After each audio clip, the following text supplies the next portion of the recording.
जीवित पुत्री का जितिया व्रत कथा।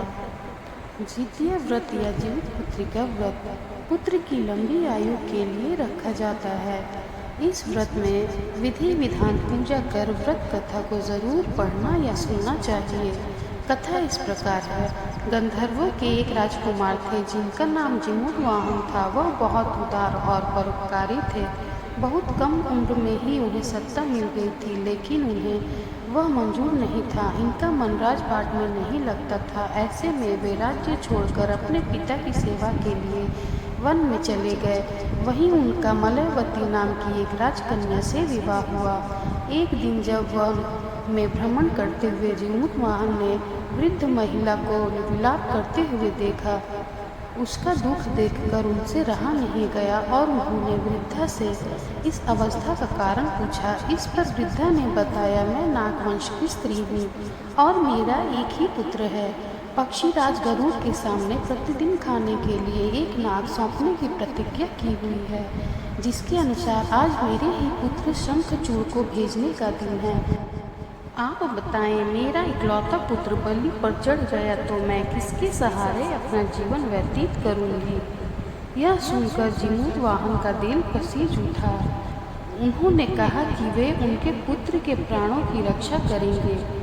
जिमूतवाहन ने कहा कि वे स्वयं अपने आप को उसके लाल कपड़े में ढककर वत्यशिला पर लेट जाएंगे।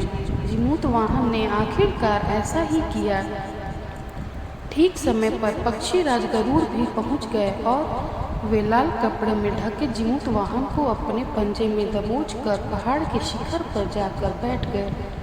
गरुड़ जी यह देखकर आश्चर्य में पड़ गए कि उन्होंने जिन्हें अपने चंगुल में गिरफ्तार किया है उसके आँख में आंसू और मुंह से आग तक नहीं निकल रहा है।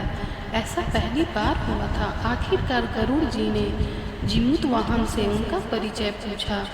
पूछने पर जिमूतवाहन ने उस वृद्धा स्त्री से हुई अपनी सारी बातों को बताया। पक्षीराज गरुड़ हैरान हो गए। उन्हें इस बात का विश्वास ही नहीं हो रहा था कि कोई किसी की मदद के लिए ऐसी कुर्बानी भी दे सकता है। गरुड़ जी इस बहादुरी को देखकर काफी प्रसन्न हुए और जिमूतवाहन को जीवन दान दे दिया। साथ ही उन्होंने भविष्य में नागों की बलि न लेने की भी बात कही। इस प्रकार एक माँ के पुत्र की रक्षा हुई।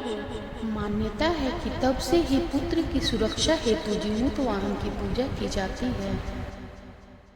हमारे YouTube चैनल आस्था एक भक्ति पर ऐसे और भी वीडियोस को देखने के लिए चैनल को सब्सक्राइब जरूर करें और बेल आइकन को जरूर दबाएं।